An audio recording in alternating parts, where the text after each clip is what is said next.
अवतरित होकर भाग्य विधाता भाग्य हमारे जगा रहा। परमात्म शक्तियों वरदानों को प्यार से हम पर बरसा। स्वागत करें हम आज सभी का, स्वागत करें हम आज सभी का। आई घड़ी सुहानी, आई घड़ी सुहानी, शुभारंभ है आज के दिन का, शुभारंभ है आज के दिन का। आई घड़ी सुहानी, आई घड़ी सुहानी, स्वागत करें हम आज सभी का। आई घड़ी सुहानी।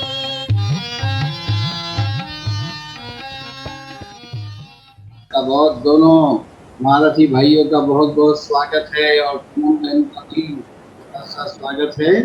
आज आप दोनों भाइयों का हम विश्व अनुभव सुनेंगे। पूनम बहन आप इंट्रोड्यूस भी करें, स्वागत भी करें, फिर दोनों भाइयों से हम उनके अनुभव सुनेंगे।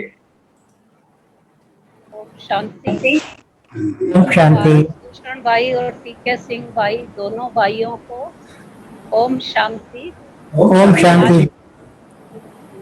आज के इस शिव स्मृति चैनल के अंदर दिल्ली के दो ज्ञान सितारों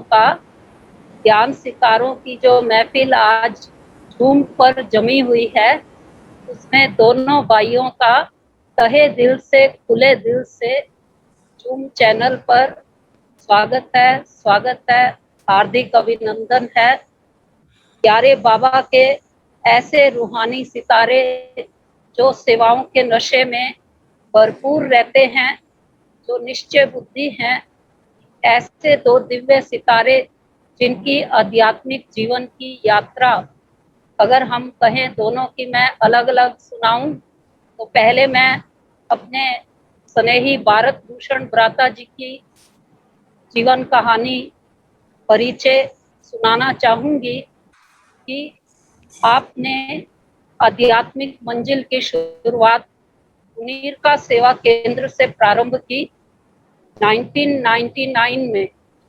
1999 में आपको ये ज्ञान मिला और इस ज्ञान का नशा आपके अंदर इतना समाता गया, धारणाओं के आप ऐसे स्वरूप बन गए कि प्यारे बाबा को जहां आप रहते वहां ही बुला लिया। अर्थात इनके घर के नीचे ही साउथ एक्सटेंशन सेंटर की ओर से, क्योंकि मुनीर का सेंटर भी उन्हीं के कांटेक्ट में था, तो वहां से इनके घर के नीचे वसंत कुंज में जो है बाबा का घर बन गया, सेवा केंद्र खुल गया। और फिर तो इनकी लगन दिन दुगनी और रात चौगनी ऐसी बढ़ती गई कि सेवा केंद्र की सेवाओं के साथ साथ आपने दिल्ली की बेहद की सेवाओं में भी अपने कदम रखने शुरू किए। कदम रखते रखते ऐसे पैर जमा लिए आपने सेवाओं के अंदर कि उन सेवाओं को करने में चाहे कितनी भी कठिनाइयां आई, वो कठिनाइयां चाहे जो है गवर्नमेंट की ओर से आई या स्वयं की बीमारियों के कारण से भी बीच में तबीयत खराब होने पर भी आई, लेकिन आपकी दृढ़ता, आपका निश्चय, आपकी हिम्मत ऐसी बनी रही कि सफलता ही सफलता सेवाओं में आपको बाबा दिलाते गए। और इसी निश्चय और नशे से आप आगे बढ़ते रहे। आप दिल्ली के आरके पुरम एरिया में डिपार्टमेंटल स्टोर संभालते हुए लौकिक परिवार को भी अपने साथ इस ज्ञान मार्ग पर आगे बढ़ा रहे हैं। अनेक बार मधुबन में जाकर अव्यक्त बाबा से मिलन मनाकर बड़ों का सानिध्य प्राप्त कर आज आप इतने अनुभवी मूर्त बन गए हैं कि हम आपके अनुभव सुनने को इच्छुक हो रहे हैं। तो ये तो अपने भ्राता भारत भूषण जी का परिचय के साथ मोस्ट वेलकम आज की जूम मीटिंग के अंदर। और इसके साथ साथ भ्राता टीके सिंह जी, इनके भी अनुभव बड़े निराले। आप भी अपने भाई भारत भूषण के साथ साथ ज्ञान आपको प्राप्त किए 23 वर्ष हो गए, लेकिन इस समय आप मुनीर का सेवा केंद्र के विद्यार्थी हैं, रेगुलर वहाँ क्लास करते हैं और दिल्ली के एक अच्छे व्यापारियों में आपकी गिनती होती है। इलेक्ट्रॉनिक से कनेक्टेड मटेरियल का कार्य आपका होलसेल में चलता है, लेकिन प्यारे बाबा पर निश्चय होते ही सेवा केंद्र की सेवाओं के साथ साथ दिल्ली में जब 5-6 साल पहले संगठन योग के कार्यक्रम शुरू हुए तो दिल्ली के 4 भाइयों ने मिलकर के इस कार्यक्रम में अपना एकजुट होकर के इतनी सफलता दिलाई कि वो प्रोग्राम चाहे लाल किले पर हुआ, चाहे दिल्ली के जितने भी ऐतिहासिक स्थल हैं, वहाँ इन भाइयों ने मेहनत करके उन प्रोग्रामों को बहुत सफल बनाया। तो वो कहानी तो दोनों भाइयों की जुबानी हम सभी सुनेंगे ही। तो अपने भ्राता टीके सिंह जी भी बहुत निर्माणशील, बहुत सरल व्यवहार के और बहुत शक्तिशाली आत्मा, हिम्मत वाली, सबकी हिम्मत बढ़ाने वाली विशेष प्यारे बाबा के नूरे रतन हैं। तो दोनों बाबा के नैनों के तारों का आज की इस सभा में पुनः स्वागत है, स्वागत है, स्वागत है। शुक्रिया पूनम बहन जी, आपका भी स्वागत है। दिल्ली वासियों से हमारा मिलन मुलाकात करवाना, उनके विशेष अनुभवों को सुनाने का परम कर्तव्य आप कर रहे हैं। तो ये भी बड़ा दुआओं का काम आपने हाथ में लिया है। तो ज़्यादा समय न लेते हुए दोनों भाई से विनती करूँगा, आप अपना अनुभव पहले भारत भूषण भाई सुनावे। ठीक है पूनम बहन जी, पहले भारत भूषण भाई जी, ठीक है, भले आप पहले शुरू करें। ओम शांति। अनुभव तो जब बाबा के बने तब से ही बहुत हैं, पर जो दिल्ली की सेवाएं हैं वहां से शुरू करते हैं, फिर समय लंबा हो जाएगा नहीं। और दिल्ली की सेवाओं में प्लैटिनम जुबली का प्रोग्राम दिल्ली के अंदर अलग अलग जगह में, साउथ दिल्ली, वेस्ट दिल्ली, ऐसे करके 6-7 प्रोग्राम हुए थे। तो साउथ दिल्ली के लिए जो निमित बहन बनी, श्री फोर्ट के इंचार्ज शांति बहन जी थी, उन्होंने हमें बुलाया कि ये प्रोग्राम करना है और ग्राउंड देखा। वो ग्राउंड कहते कि इसको तैयारी करनी है, हमने इसको स्वीकार किया। सारा टेंट का काम जो भी है, ग्राउंड को लेबल करना, उस ग्राउंड को लेबल करने में 5 दिन लगे और बहुत ही जंगल था वो एकदम ग्राउंड को। 5 दिन उसके अंदर जेसीबी चला। जब वो ग्राउंड तैयार हो गया तो टेंट वगैरह सारा स्टेज वगैरह तैयार हुआ। शांति बहन जी ने हमें से एक बात बोली कि मेरी तबीयत ठीक नहीं है, आप इस प्रोग्राम को देखें। तो टीके सिंह भाई मेरे साथ बैठे, ये प्लान करते थे कि किस तरह से कौन सी चीज कहाँ सेट होगी। उसका एक नक्शा मैप बनता था, उसको सारा फिर एग्जीक्यूट करना, वो हमारे पूरे दोनों भाइयों का मिलकर काम होता था। वो प्रोग्राम हुआ तो शांति बहन जी को हमने बोला कि आप जिस दिन उद्घाटन हो उसी दिन आए, उससे पहले आप नहीं आए। तो आप निश्चिंत रहें, ये प्रोग्राम हम अपने आप इसको तैयारी करके देंगे आपको। प्रोग्राम हुआ, गुलजार दादी आए, दिल्ली की चीफ मिनिस्टर शीला दीक्षित जी आए। उसमें दिल्ली की चीफ मिनिस्टर ने बोला कि जो काम हम नहीं कर पाए वो ब्रह्मा कुमारी कर गई, मन से बोल के गए वो, क्योंकि वो ग्राउंड तो पूरा जंगल था। उसको 4-5 दिन उसको साफ करने में जो समय लगा वो आसान नहीं था। दादी गुलजार ने उस प्रोग्राम को नंबर 1 प्रोग्राम दिया। उस प्रोग्राम में शान आया था जो कि सिंगर है और 3 घंटे वो गीत सुना के चला गया। हमने देखा कि इतना समय हमने लगाया, ये 3 घंटे आके गीत सुना के चला गया, इसमें सेवा क्या हुई? सेवा तो हुई, खैर ऐसा नहीं कि नहीं हुई। 20,000 वहां चेयर्स लगी थी। हमने शांति बहन जी को कहा कि ये इतना बड़ा ग्राउंड है और 3 घंटे के लिए इसकी यूज करना था, आप इसमें 9 दिन का मेला करोगे। तो उसमें एक मेला ऑर्गेनाइज किया गया 9 दिन का। उन्होंने कहा 9 दिन बहुत ज्यादा है, 5 दिन करो। मैंने कहा नहीं बहन जी 9 दिन करो। 9 दिन के पीछे हमारा कारण क्या था कि 2 सैटरडे और 2 संडे आएंगे इसमें। अगर एक सैटरडे पहले सैटरडे कोई देखता और कल संडे नहीं पहुंच पाता तो अगले सैटरडे संडे वो जरूर पहुंचता। इसका मतलब ये था कि सेवा मल्टीप्लिकेशन होगी। और देखा उसका कि अगर पहले दिन 1000 लोग आए तो दूसरे दिन 2000, ऐसे करते करते वो सेवा जो मल्टीप्लिकेशन होने लगी और बहुत अच्छी सेवा हुई।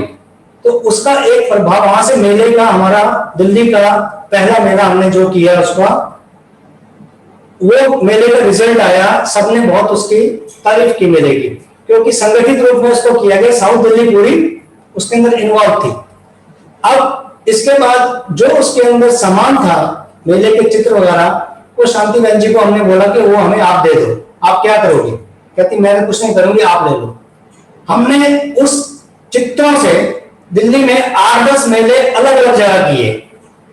8-10 मेले करने से यह हुआ कि दिल्ली का संगठन और दिल्ली की टीचर बहनों को एक विश्वास सा होने लगा और बहुत ही इकोनॉमिकल, मतलब 2 लाख मेले किए जो कि पॉसिबल नहीं था।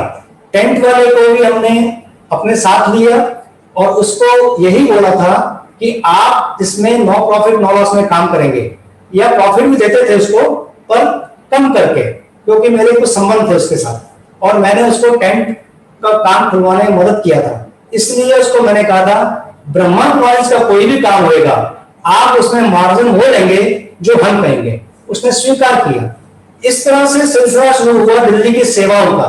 दिल्ली के अंदर एक लहर सी आ गई कि हर महीने 2 महीने के अंदर हम एक मेला करते थे। दिल्ली की बहनों के अंदर एक ये हो गया कि एक टीम ये चल पड़ी है और एक इकोनॉमिकल, और जो वहां पे भाई बहन आसपास के सेंटर के इकट्ठे होते थे वो एक संगठन बनता जा रहा था। ये हमें बाद में महसूस हुआ जब देखा कि दिल्ली किस तरह से संगठित हुई है। अब एक बार दिल्ली की मीटिंग, दिल्ली जोन की मीटिंग के अंदर अनाउंस हुआ, ये बात निकली कि पार्कों के अंदर योग के प्रोग्राम शुरू किए जाए। अच्छा, उससे पहले एक मेला करते हुए आ रहे थे तो भुजबल भाई साहब और मैं इकट्ठे एक गाड़ी में थे, तो भाई साहब को हमने बोला कि भाई साहब गीता के भगवान के ऊपर मेला करना है। भाई साहब ने कहा ठीक है। मेरे को सोच चल रही थी पर वो ये नहीं था करना कैसे है। भाई साहब को जैसे ये वाली बात बोली तो भाई साहब के विचार चलने शुरू हो गए।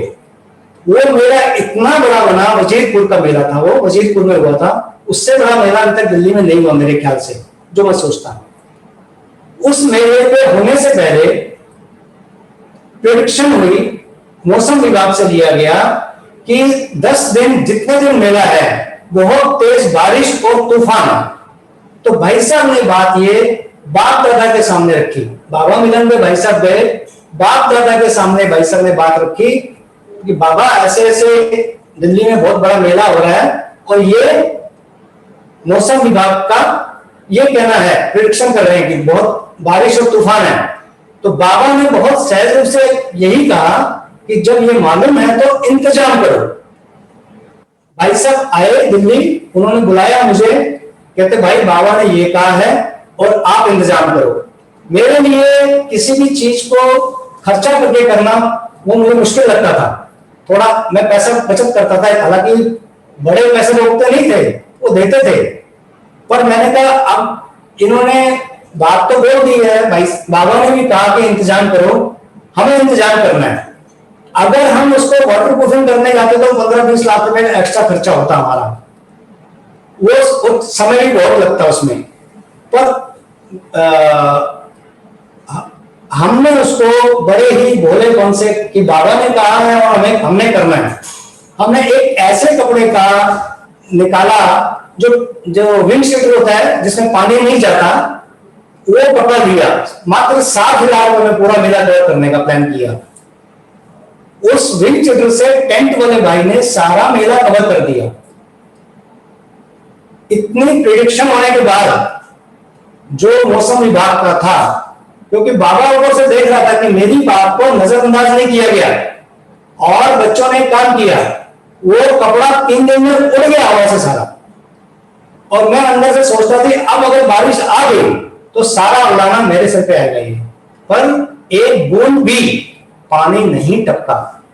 ये बाबा की मदद थी उसमें, ये हमने महसूस की कि हमने बाबा की बात को तो माना, भोलेपन में बहुत ही सस्ता सा काम कर दिया, वो सारा उड़ गया, कोई तूफान नहीं आया और 10 दिन मेला जो है बहुत ही अच्छे से संपन्न हुआ। वो ये था वो मेले मेले कई हुए। तो दिल्ली वहां से कैसे इकट्ठी होती जा रही है, संगठित होती जा रही है, ये सारा हम अनुभव कर रहे थे।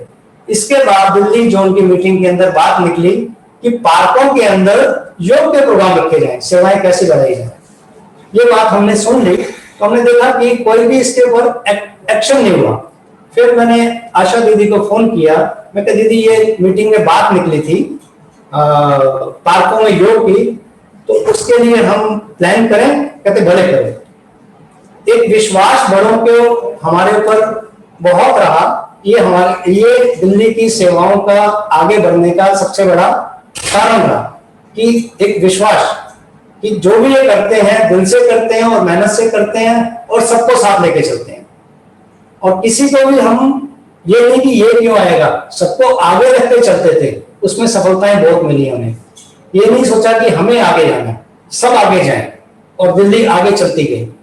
जब ये प्रोग्राम बना तो पहला प्रोग्राम राजघाट में हुआ मेले का, ये इसका योग का प्रोग्राम बहुत ही अच्छा प्रोग्राम हुआ क्योंकि राजघाट अपने आप में ही एक बहुत ही मशहूर स्थान था। उसके बाद दूसरा प्रोग्राम आया तो एक साधारण पार्क में रखा गया, नाम अच्छा था उसका। तो हमारे जो सेवा साथी थे उन्होंने भी कहा नहीं हम ऐसे नहीं करेंगे, साधारण पार्कों में कोई लाल किला मिले, इंडिया गेट मिले तो वहां करेंगे। मैंने उनको यही कहा लाल किला मिले नहीं, इंडिया गेट मिले नहीं, और जो मिले उसमें आप करो नहीं, ये तो बात नहीं। आशा दीदी को फोन किया, मैं कहा दीदी ऐसे ऐसे ये प्रोग्राम यहाँ रखा है और यहाँ पे योग का प्रोग्राम रख रहे हैं, आप डेट दें। उन्होंने बोला भारत भूषण भाई वर्षा का महीना है, अभी इसको पोस्टपोन कर दो। तो मेरे अंदर से आवाज यही निकली, मैं कहा दीदी ये कार्य शुरू हो चुका है, ये अब रुकेगा नहीं, अब ये दूसरा ही प्रोग्राम था। अब हम चाहे तूफान आए, चाहे भूचाल आए, चाहे धरती हिले, कुछ भी हो, बाबा ने कहा ये सब होगा, बच्चे रुकना नहीं है, तो दीदी हम रुकेंगे नहीं।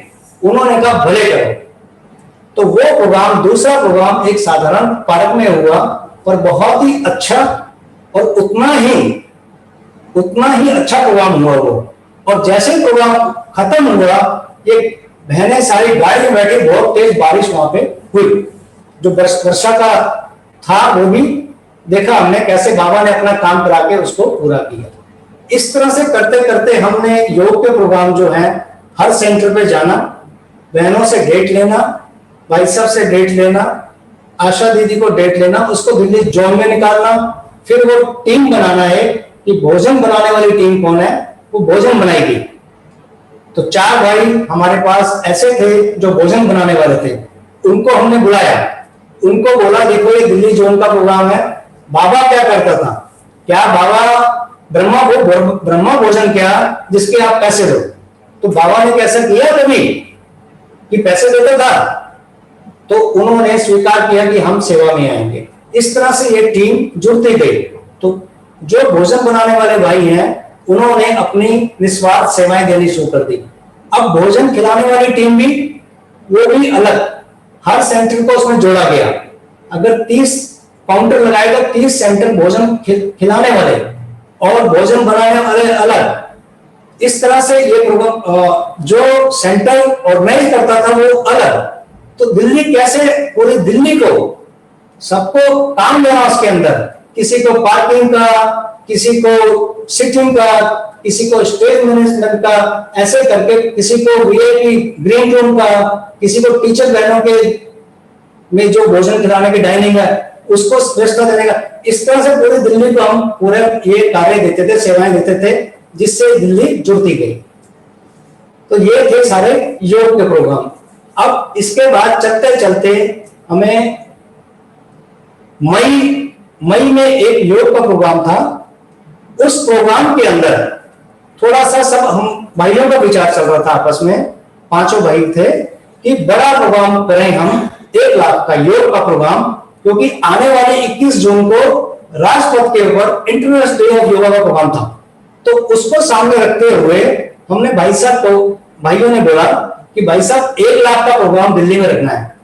भाई साहब मई वाले प्रोग्राम जो योग का हर महीने हम हर मास करते थे, तो उन्होंने उसको नहीं ध्यान दिया और यही कहा भाई 5,000 का सिर्फ प्रोग्राम कर लो राजघाट में और नहीं करना 1 लाख का।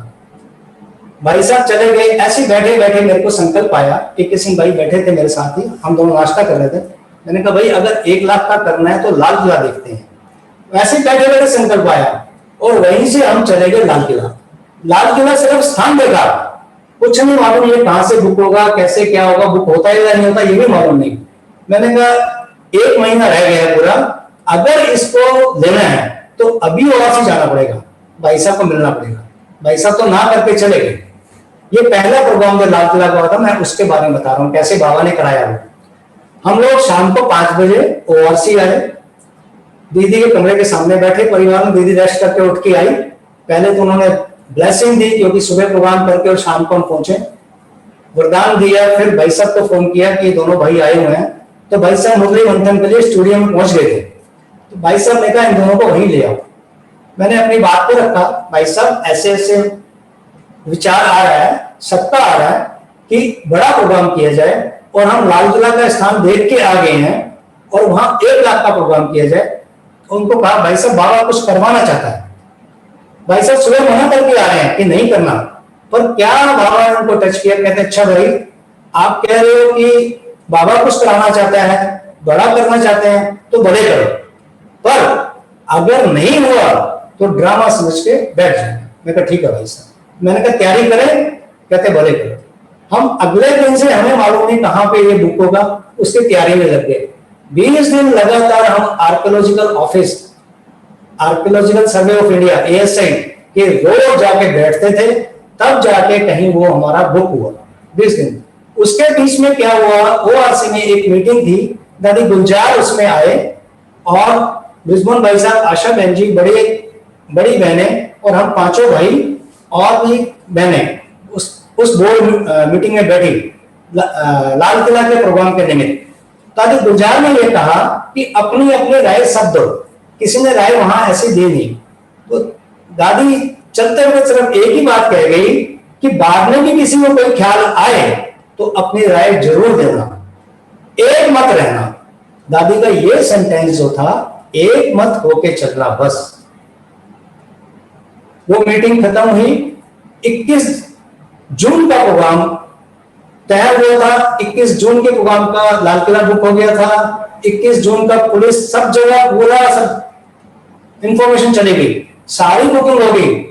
भाई साहब ने 10 दिन पहले ब्रिजमोहन भाई साहब ने कहा भाई आशा दीदी को 21 जून नहीं करना, इसको 1 दिन पहले करो। दीदी का फोन मेरे पास आया, भारत भूषण भाई एक मत हो जाओ। मैंने कहा क्या हुआ दीदी? निर्वेर भाई साहब ने कहा है कि 21 जून को राजपथ पर मोदी जी IDY का प्रोग्राम कर रहे हैं, इंटरनेशनल डे ऑफ योगा का पहला प्रोग्राम राजपथ पर है। तो निर्वेर भाई साहब कह रहे हैं कि हम गवर्नमेंट के अगेंस्ट खड़े हो रहे हैं अगर हम 21 जून का प्रोग्राम करेंगे, आप इसको पहले करो 1 दिन। ये वहां से निर्वेर जी ने ब्रिजमोहन भाई साहब को बोला, तो ब्रिजमोहन भाई साहब ने उसी जगह एकदम डिसीजन चेंज कर दिया, सारी परमिशंस हो गई। और मेरे को दादी जी के वो शब्द याद आ गए कि एक मत रहना। और जब आशा दीदी ने बोला कि एक मत हो जाओ, मैंने कहा दीदी भाई साहब से अलग क्यों जाएंगे? तो हम सबने जब सबके मनों में आया कि इतना कुछ हुआ, इतना करके फिर भी एक प्लेटफॉर्म के में पहुंच के हमने यही कहा, मैंने कहा देखो ये 100% प्रोग्राम बहुत अच्छा हो गया था, बहुत बढ़िया बन गया था। अब ये 0 आ गया, बॉटम लेवल पे आ गया। अब इसको हम मेहनत करके कैसे 80% अच्छा करना है, 70% अच्छा करना है, हमें इसको अच्छा बनाना है, अच्छा करना है। ये कह के हम सबने एक मत किया, एक राय बनाई। वो प्रोग्राम इतना अच्छा हुआ, उसमें इतना दिल लगा, कहां से सारा ब्राह्मण परिवार आ गया, उसके जैसा प्रोग्राम दूसरा नहीं हुआ। इतना उसके अंदर, क्योंकि दादी ने जो कहा था वो वरदान थे दादी के कि एक मत हो जाओ, ये हमने अनुभव किया वहां से। ये लाल किला का पहले प्रोग्राम का हमने आपको अनुभव बताया। भाई साहब ने मुझे कहा ये सब आपने किया। मैं कहा भाई साहब अगर आप हमें इजाजत नहीं देते तो कैसे होता, हम कौन है करने वाले, हम कोई नहीं है, बाबा है और आप हो, आपने हमें इजाजत दी तो ये प्रोग्राम हुआ। तो ऐसे करके लाल किला के फिर प्रोग्राम बाद में होने लगे।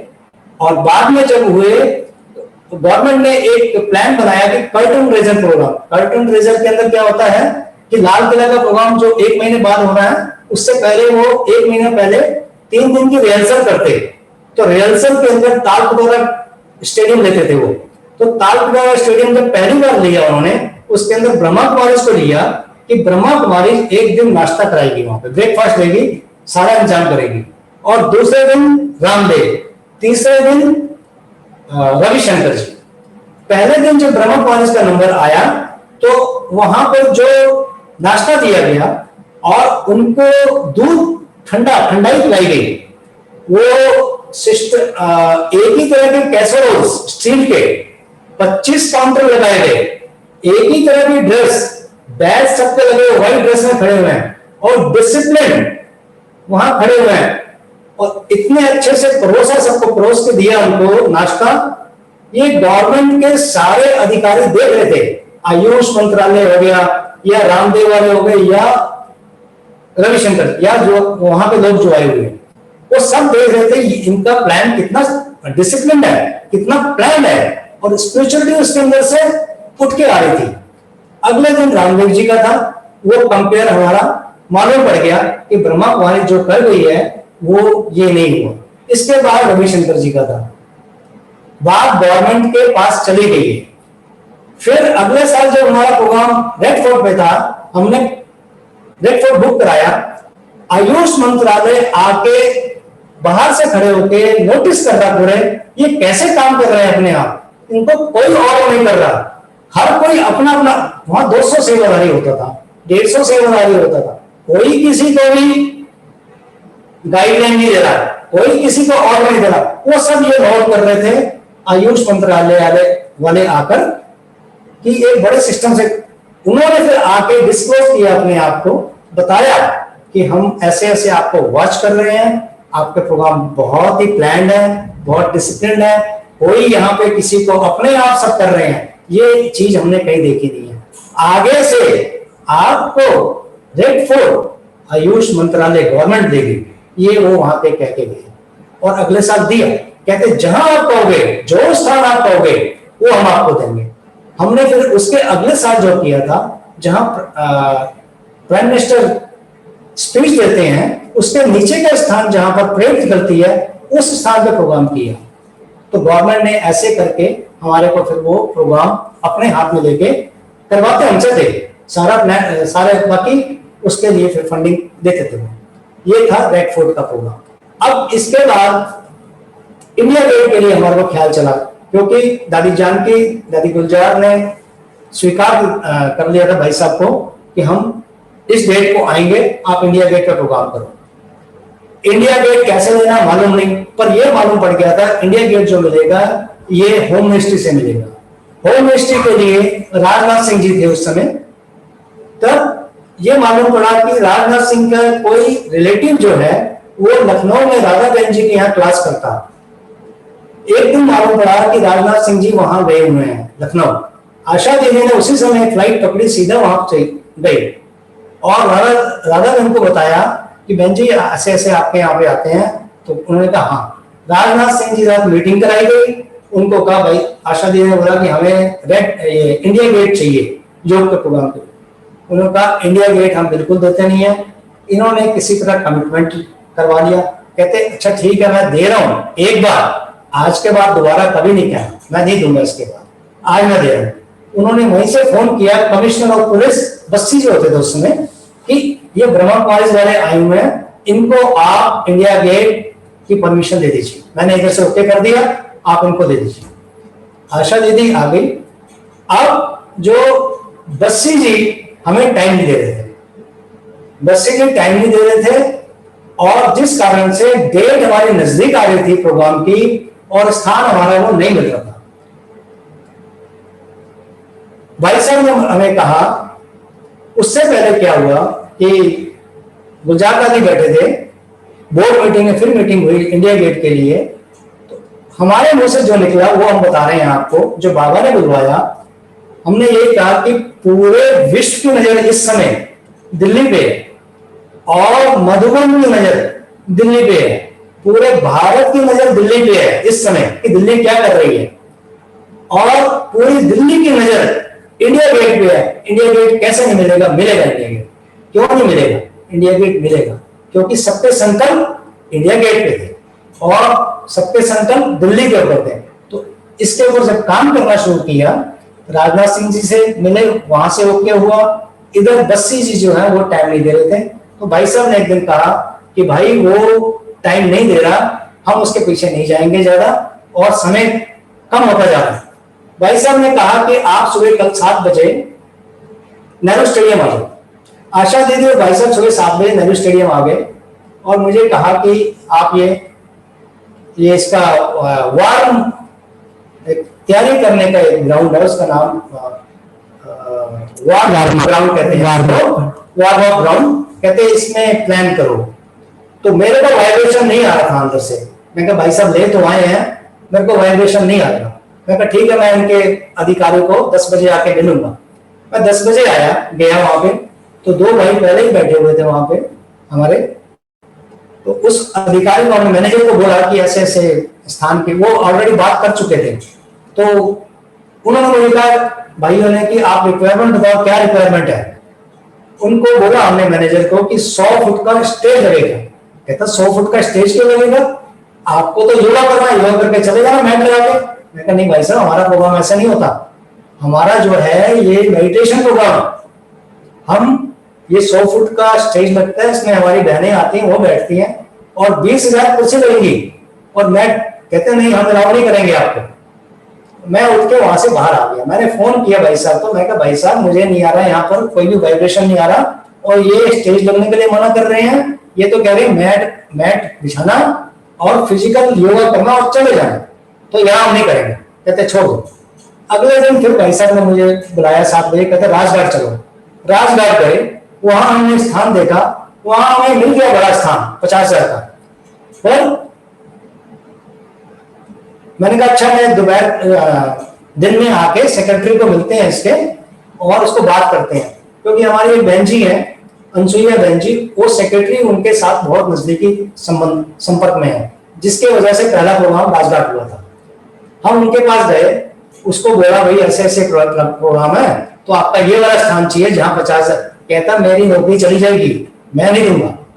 आप यहाँ पे प्रोग्राम का प्लान नहीं करें, आपके प्रोग्राम बहुत बड़े बड़े होते हैं, मैंने देखा है। तो मैं अपनी नौकरी को, मेरे ऊपर बात आ जाएगी।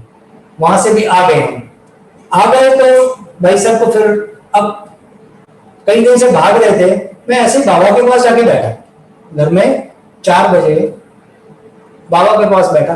1 सेकंड में बाबा ने, सर 1 सेकंड के अंदर बाबा ने टच किया, प्रयास पूरा नहीं है, प्रयास पूरा नहीं है, ये मुझे जाके टच हो गया। मैंने भाई साहब को फोन किया 5 बजे। मैं कहा भाई साहब बाबा ये कह रहा है प्रयास पूरा नहीं है, क्योंकि आपने इंडिया गेट के लिए हमारे को पूरा प्रयास नहीं करने दिया। उसमें कमी क्या रह गई थी? टीके सिंह भाई के गांव का इनका एक भाई है जो राजनाथ सिंह जी का पीए, उसको मिलने जाना था। भाई साहब ने कहा आप रहने दो, मत जाओ और आप स्थान चेंज करो। मैंने कहा बाबा कह रहा है कि स्थान प्रयास पूरा नहीं कर रहे, प्रयास पूरा नहीं है। अब हम चाहे प्राइम मिनिस्टर चाहे प्रेसिडेंट के पास जाना हो, हम जाएंगे, क्योंकि भगवान ने कह दिया है। अब हम प्रयास पूरा करेंगे भाई साहब, हम कोई भी एफर्ट छोड़ेंगे नहीं। कहते भले करें। आशा दीदी को फोन की, सेम यही बात की, कहते भले करें। हमने फिर अगले दिन सैटरडे था और सैटरडे राजनाथ सिंह जी का ऑफिस बंद होता है, पर उनके पीए से इनकी पर्सनल जान थी भाई टीके सिंह भाई की। इन्होंने फोन किया हम आ रहे हैं, उसने कहा आ जाओ। उस दिन भाई जी वो खाली बैठा हुआ था। हमने उसको बोला कि ऐसे ऐसे राजनाथ सिंह जी ने इसको ये इंडिया गेट के लिए हामी भर दिया है, पर ये कमिश्नर जो है वो टाइम नहीं दे रहे बस्सी जी। कहते मैं अभी बात करता हूँ। उसने फोन उठाया, फोन किया कमिश्नर को कि सर मैं ऐसे ऐसे बोल रहा हूँ, मेरे सामने बैठे हुए ये ओम शांति वाले, ये बहुत अच्छे लोग हैं, ये आपसे मिलना चाहते हैं, इनको आप टाइम दे दो। कहते अच्छा इनको आप 100 को भेज दो। तो हम आगे हमने भाई साहब को बताया कि भाई साहब उसने सोमवार का समय दे दिया 12 बजे का। आशा दीदी, मैं और 2-3 भाई और थे, एक बहन और हम लोग सब बस्सी जी के पास गए। बस्सी जी अंदर से मन बनाया हुआ था पूरा कि मैं इनको इंडिया गेट नहीं दूंगा। उसने आशा दीदी को बहुत कहा कि आप ये स्थान ले लो, मैं आपको इससे बढ़िया स्थान दे रहा हूँ, हमारी पुलिस की जो ट्रेनिंग जहाँ होती है वहां 20,000 लोग बैठ सकते हैं, आप वो स्थान ले लो। आशा, मेरे को यही था कि दीदी जो है इसकी बातों में ना आ जाए। दीदी दृढ़ रहे, कहते नहीं भाई साहब एक बार आप हमें ये इंडिया गेट दे दे। फिर उसके लफ्ज क्या थे वो सुनने वाले हैं।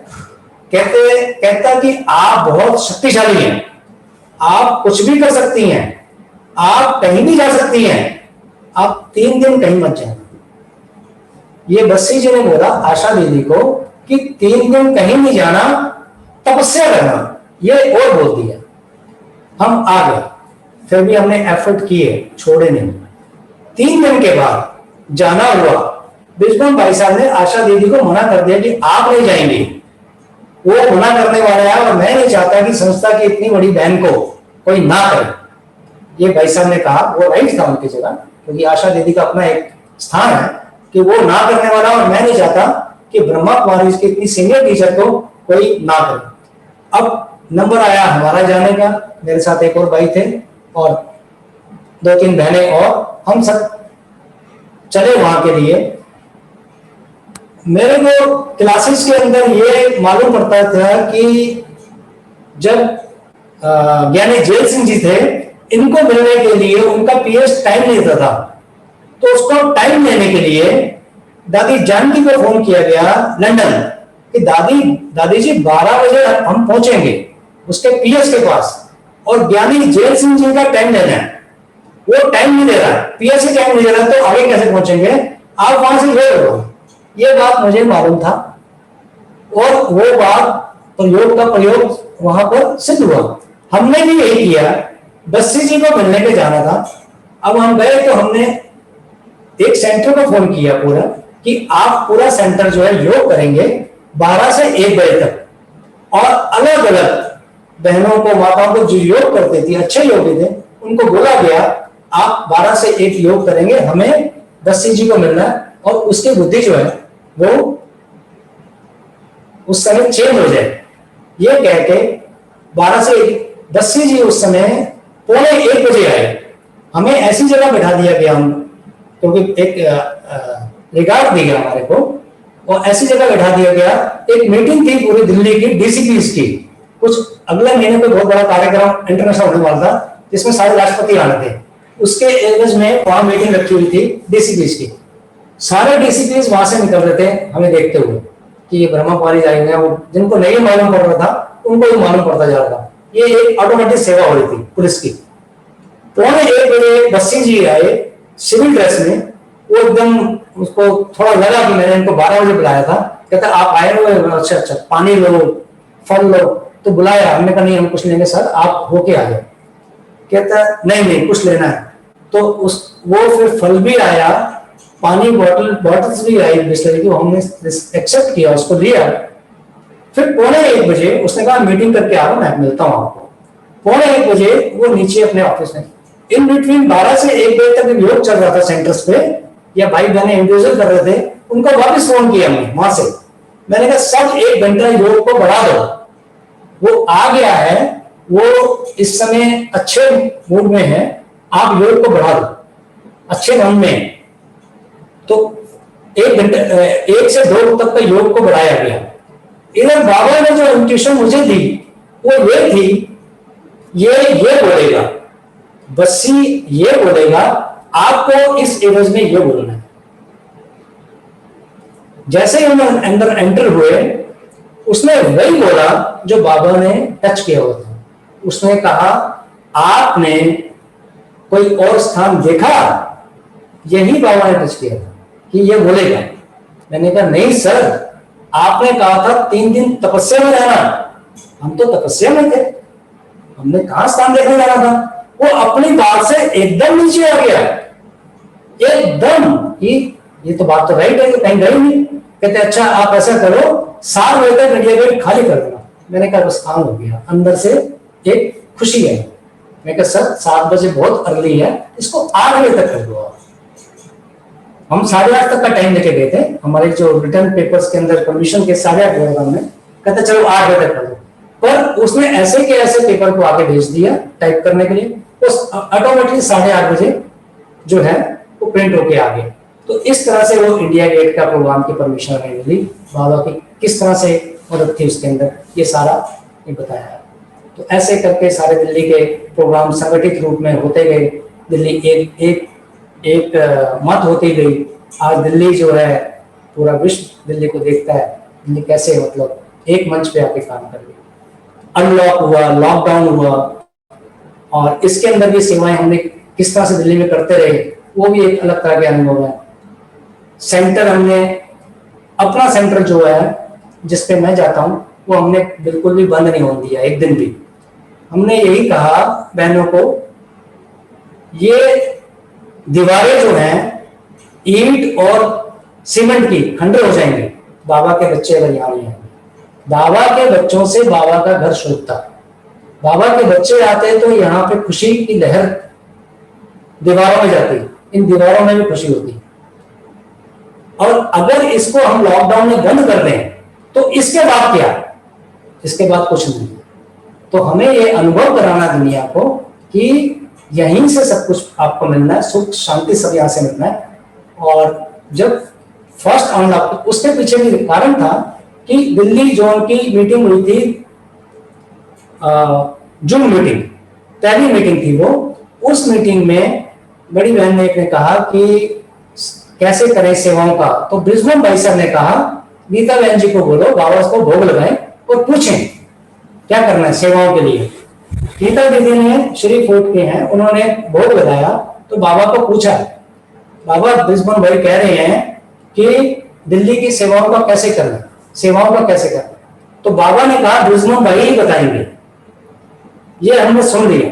हमने उसी समय भाई साहब को फोन किया, मैंने कहा भाई साहब राखी आ रही है, एक सैनिटाइज टनल है वो आती है, उसमें से प्रोसेस में अगर निकले तो सैनिटाइज शावर निकलता है और कोई भी संक्रमण होगा तो खत्म हो जाएगा। ये एक माइंडसेट वाली बात थी। तो मैंने कहा हम एक सेंटर को मॉडल बनाते हैं, हम खुद खड़े होंगे, सैनिटाइज टनल लगाते हैं, एक भाई टेम्परेचर मेजर करे, एक भाई सैनिटाइज करे, एक टनल में से भेजे, और बाकी अंदर बहनें बैठी हैं वो सोशल डिस्टेंस मेंटेन करते हुए भाई बहनों को बैठाएं। तो भाई साहब ने कहा कि नहीं अभी इसको रहने दो। फिर एकदम उनको ख्याल चला, कहते अच्छा 2 दिन कर दो, एक भोग का दिन और एक संडे। भाई साहब का इतना कहना था क्योंकि बात करने की डायरेक्शन थी कि ब्रिजमन भाई बताएंगे। अब उन्होंने स्वीकार कर लिया और हमने इस पर काम करना शुरू कर दिया। हमने ये अनुभव किया कि कोई भी नुकसान नहीं हुआ आज तक।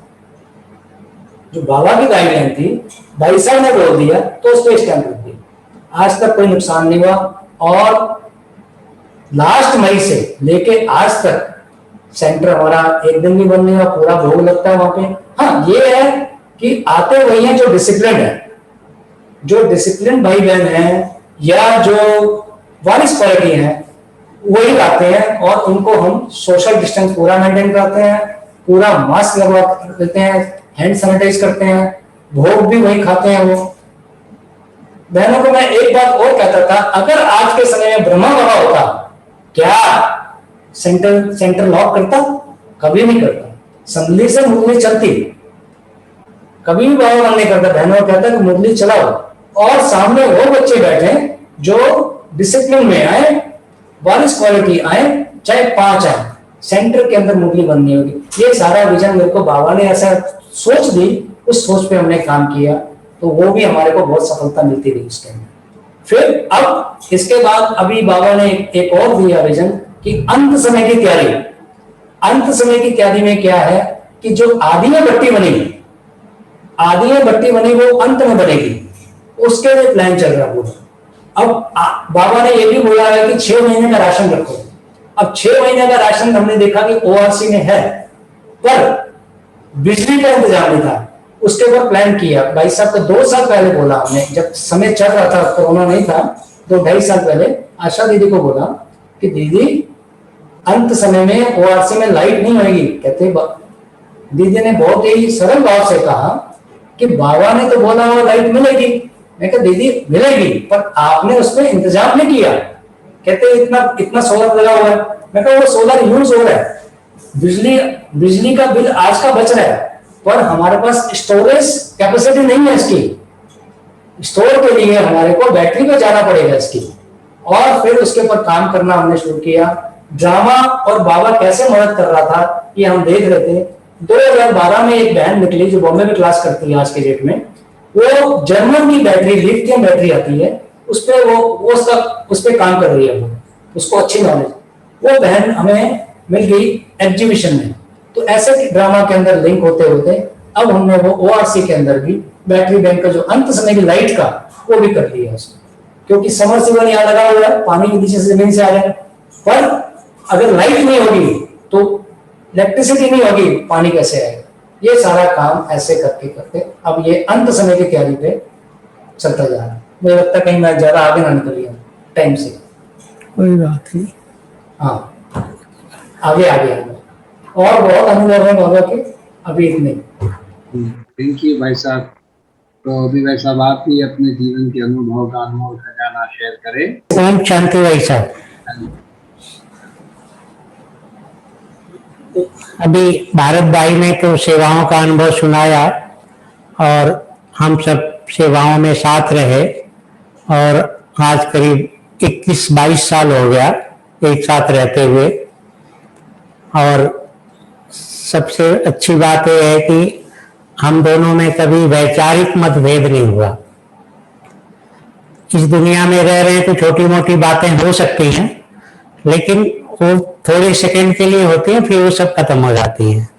और दोनों साथ हैं तो बाबा काम करवा रहा है।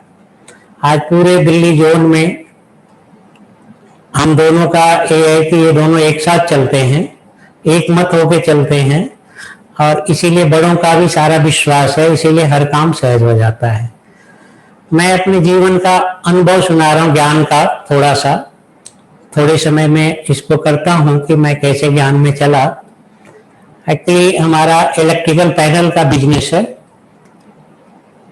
ऐसे हमारे भाई 2 साल पहले ज्ञान में चले तो एक वहाँ पे कुमार भाई था, तो उसने वो एक फैक्ट्री में काम करता था, तो उसने मुझे कहा भाई साहब जो काम करते हो ना वो काम वहाँ हमारे यहाँ है। तो मैं गया, उन्होंने काम भी दिलवाया अच्छा खासा। फिर मुझे बोला कि मधुबन आप चलो, तो मेरा कोई इंटरेस्ट नहीं था क्योंकि बिजनेस मैंने अभी खड़ा किया था और बहुत अच्छी ग्रोथ थी, तो मेरा इंटरेस्ट नहीं था। लेकिन फिर भी मैं थोड़ा इंप्रेस हुआ उससे कि एक बिजनेसमैन कॉन्फ्रेंस मधुबन में रखी थी ज्ञान सरोवर में। तो मैंने कहा वहाँ बिजनेसमैन आएंगे, चलता हूँ, कुछ बिजनेस ही मिलेगा। तो ये सोचते हुए मैं चला गया वहाँ पे। तो जब मैं ज्ञान सरोवर पहुंचा वहाँ पे तो देखा कि कॉन्फ्रेंस में तो कुछ और ही बात हो रही है। तो मैंने ब्रह्मा कुमारी के बारे में सुना था कि कुछ न कुछ करके पहले फंसा लेती हैं। तो मैं गया, तो जब पहले दिन जो रिसेप्शन था तो रिसेप्शन में मैं आगे जाके बैठ गया, भाई ने बिठा दिया आगे। तो उन्होंने अनाउंस किया कि गिफ्ट दे, जब बाद में गिफ्ट के लिए कि सबसे पहले दिल्ली वाले हैं। तो मैं सबसे आगे था, मैं सबसे पहले गया। तो दादी प्रकाश मणि थी, उन्होंने एक शाल भेंट किया और कई सारे मुझे गिफ्ट दिए, एक डायरी दी। तो मैंने सोचा कि मैं कोई वीआईपी तो ऐसा हूं नहीं, मुझे क्यों शाल दी जा रही है, मेरे मन में आया। तो जो मेरे मन में वो ख्याल था वो पक्का हो गया कि ये कुछ कर रहे हैं मेरे साथ। फिर मैं वहां से देखा कि सबको मिल रही है, फिर मुझे थोड़ी सी तसल्ली हुई कि नहीं सबको दे रहे हैं। फिर मैं वहां से आया और आके मैं देखा तो वहां जो बात हो रही थी तो कुछ ज्ञान की बातें हो रही थी, मेरे मतलब की बात नहीं थी। तो मैंने कहा मैं क्या करूंगा इस कॉन्फ्रेंस में, तो मैं 1-2 दिन वहीं घूमता रहा।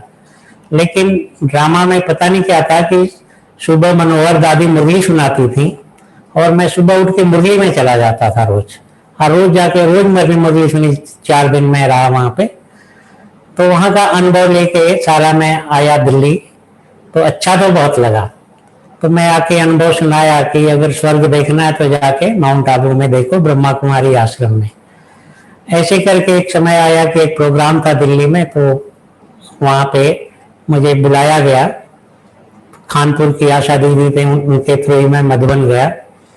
तो वहाँ पे जब प्रोग्राम के बाद मैं निकलने लगा, एक और थोड़ा खट्टा सा अनुभव हुआ कि हमारी युगल को भी मैं ले गया। मैंने कहा बहुत बढ़िया संस्था, आप चलो। तो वो जब साथ में गई तो एक तरफ बहनों की तरफ वो बैठ गई, भाइयों की तरफ मैं चेयर पे बैठ गया। तो इतने में कुछ लोग आ गए, अब वो सीट नहीं थी। तो वहाँ बहन जी ने कहा कि हमारी युगल कभी तो यंग थी, हम भी यंग थे, बोला आप नीचे बैठ जाओ। तो हमारी युगल को बड़ा बुरा लगा कि हमें नीचे क्यों बिठा दिया। फिर वो मेरे पास आई, बोली यहाँ से चलो, ये तो बहुत बेकार लोग हैं, देखो ऐसा किया हमारे साथ। फिर मैंने समझा के उनको बिठाया। फिर जब हम निकलने लगे तो एक भाई ने कहा भाई साहब कोर्स कर लो 7 दिन का। मैंने कहा भाई मुझे तो मरने की फुर्सत नहीं, मैं कहाँ कोर्स करूंगा। फिर उसने कहा कि आप सुबह कितने बजे उठते हो? मैं कहा 8-9 बजे उठ जाता हूँ। ऑफिस कितने बजे जाते हो? मैंने कहा 11 बजे। बोला आप आधा घंटा पहले उठ सकते हो? मैंने कहा ये क्या बड़ी बात है, मैं 1 घंटा पहले उठ जाऊंगा। तो बोला ठीक है, आप जल्दी तैयार हो जाओगे, फिर आधा घंटा पहले मैं आके आपके घर पे कोर्स करा दूंगा। तो मुझे बड़ा फील हुआ कि मैं कैसा इंसान हूँ, ये लोग इतनी प्यार से बातें कर रहे हैं और मैं आधे घंटे का समय नहीं दे पा रहा हूँ। तो मैंने बोला अच्छा ठीक है, मैं शनिवार का दिन था, मैंने कहा मैं मंगलवार को आपके यहाँ आऊँगा। तो मैं कानपुर पहुंचा कोर्स करने के लिए। ड्रामानुसार ऐसा रहा कि 3 दिन बहन जी ने कोर्स कराया और वो मधुबन चली गई। फिर एक दूसरे भाई ने मुझे 2 दिन कराया, वो भी गायब हो गया। फिर तीसरी बहन जी आई, उन्होंने बाकी 3 दिन का कराया, 2 दिन का जो बचा था। तो ऐसे मेरा कोर्स पूरा हुआ। इसमें वंडरफुल बात ये थी कि मेरे भाई जो 2 साल पहले ज्ञान में चलते थे, तो एक हमारी भतीजी थी, तो बाबा का एक चित्र मुझे दिया, वो थर्मोकोल के ऊपर चिपकाया हुआ था। तो मुझे दिया, तो मुझे कोई मतलब नहीं था उससे, लेकिन मैंने कहा चलो बच्ची है, इतना भाव से दिया है, तो मैंने उठा के उसको घर में ऐसे ही रख दिया। तो जब मैं तीसरे दिन कोर्स करके आया तो मुझे ख्याल चला कि भाई मेरे तो पता लग गया कि ये ब्रह्मा बाबा है। तो मैं सोफे के ऊपर चित्र को रखा और नीचे चटाई बिछा के बैठ गया। तब बाबा के सामने मैं सुबह सुबह बैठा था, तो मुझे कुछ पता नहीं था योग कैसे करना है, क्या करना है, लेकिन मुझे आया कि बाबा मुझसे कुछ कह रहा है। तो बाबा ने मुझसे कहा कि बच्चे मेरा काम करोगे? तो मैंने कहा जी बाबा करूंगा। फिर मैं सोचने लगा कि अगर मैं ये सेवा करूंगा तो दाल रोटी कैसे चलेगी। तो मैंने बाबा को बोला बाबा दाल रोटी कैसे चलेगी? तो बाबा ने कहा कि बच्चे दुनिया को मिले या ना मिले तुझे जरूर दूंगा। तो मुझे बड़ा नशा चढ़ गया, बड़ा अच्छा लगा। फिर मैं बुद्धिजीवी आदमी का सोचता था, फिर मैंने सोचा मुझे मिलेगी, घर वालों को नहीं मिलेगी तो मैं कैसे खा पाऊंगा। तो मैंने अपने मन में ही संकल्प किया कि आज से सबको खिला के खाऊंगा। और मेरा क्रम आज तक जारी है, चाहे कोई प्रोग्राम हुआ, कुछ भी हुआ, तो मैं कोशिश करता हूँ पहले सब लोग यहाँ से ब्रह्मा भोजन ले लें, तभी मैं स्वीकार करने की कोशिश करता हूँ अक्सर करके। तब से मुझे पक्का निश्चय हो गया कि अब बाबा मेरी पालना करेगा। तो मैंने उसी समय संकल्प लिया, उस समय तो नहीं, थोड़ा समय कोर्स किया, कोर्स करके फिर कुछ समय बीता तो मैंने एक संकल्प किया कि मेरी पालना भगवान करने वाला है, अब मैं दुनिया के लिए काम नहीं करूंगा। तब से फिर मैंने फैक्ट्री जाना बंद कर दिया और मैं सेवा में अपने को पूरी तरह से लगा दिया। रात दिन मुझे वही ख्याल चलते रहे और एक ब्रह्मा कुमारी परिवार ही मेरा परिवार है, इसलिए मैं बहुत जगह भ्रमण किया, कई जगह गया, मीडिया से मैं जुड़ा रहा, तो कई जगह जाके, कई स्टेट में जाके हमने सेवाएं की। मैं अपनी कार लेके कई जगह गया, ऐसे करके सेवाएं चलती रही सारी। फिर मैंने सब फैक्ट्री जाना बंद कर दिया और 22 साल हो गया मैं फैक्ट्री नहीं जाता, आज तक नहीं गया। कभी कभार ऐसे चला जाता हूँ, साल में 2-4 बार तो अलग बात है, अदरवाइज मैं नहीं जाता वहां पे, क्योंकि मैंने ये सोच लिया मैं दुनिया के लिए काम नहीं करूंगा। तो ऐसा नहीं कि मैं काम नहीं करता हूँ, थोड़ा बहुत घर में बैठ के जब मैं जाता हूँ तो थोड़ा डिजाइन वगैरह कर देता हूँ, बाकी काम सब फैक्ट्री वाले ही करते हैं। ऐसे करके आज तक बाबा मेरी पालना कर रहा है।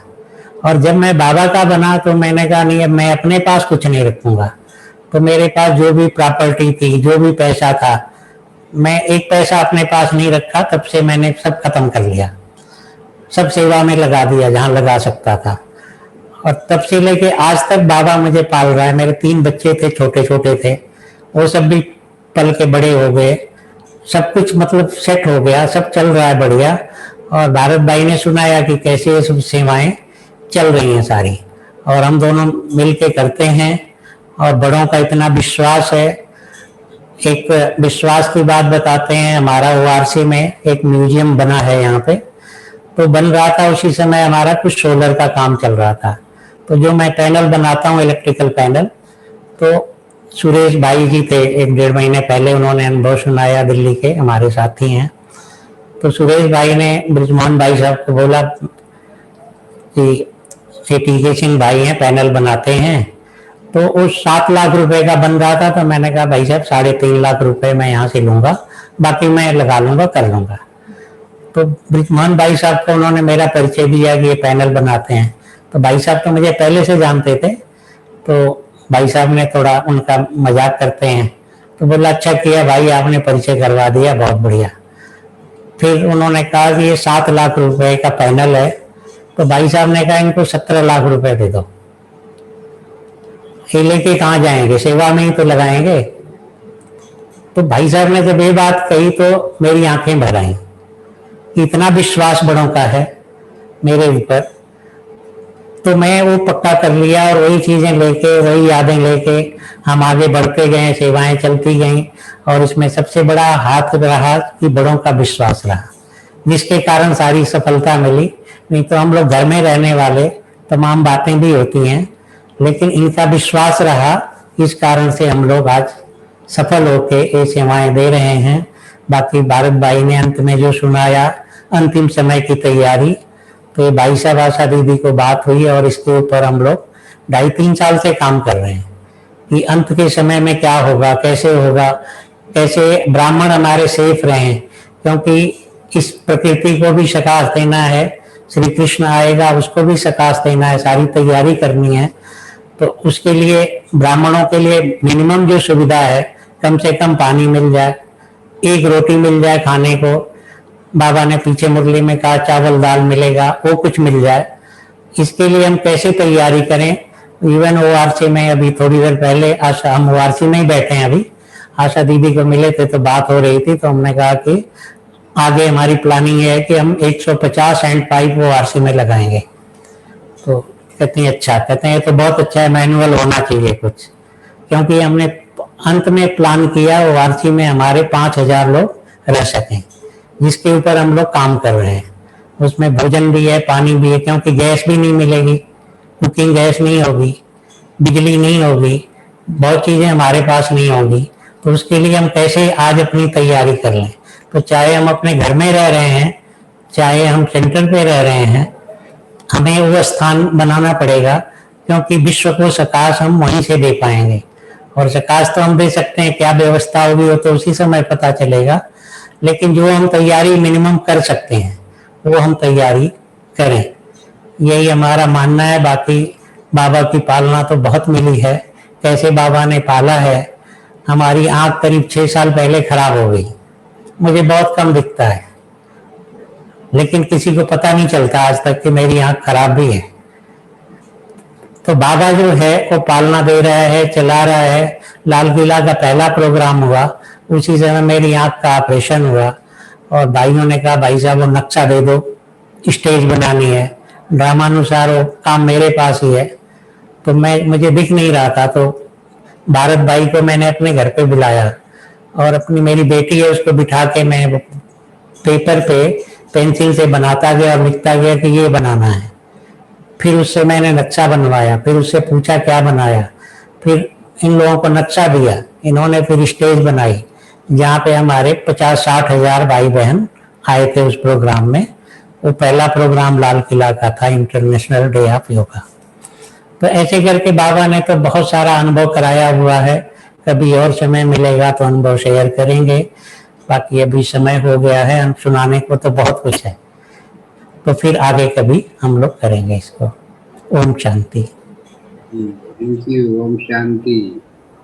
ओम शांति भाई साहब। दोनों भाइयों ने बहुत सुंदर अपने जीवन की बातें और विनाश काल में तैयारियां, आपत्ति काल जो आने वाला है इसके लिए कितना आपका अटेंशन है और सबके प्रति शुभ भावना है कि कल जो आपदाएं विपदाएं होनी है तो ब्राह्मणों को रोटी पानी मिलनी चाहिए, क्या होगा क्या नहीं होगा, और बड़ों के साथ मिल करके उनकी राय मशवरा दे करके सेवाएं करना, सारी व्यवस्थाएं करना, कितनी सुंदर ये बात है, कितना सुंदर आपका एक पार्ट है। तो पूनम बहन आप क्या कहते हैं?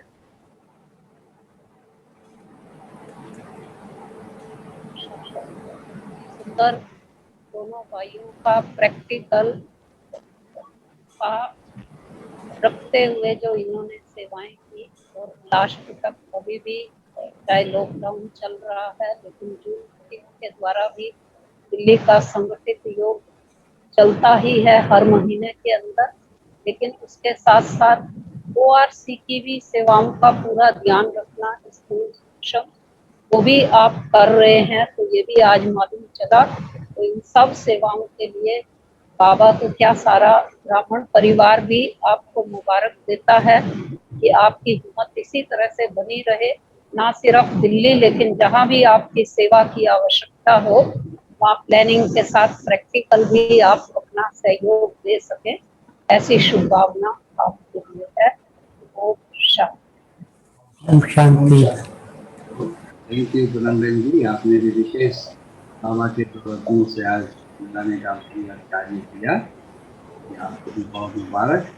कुछ पल बाबा की याद में बैठते हैं। धन्यवाद।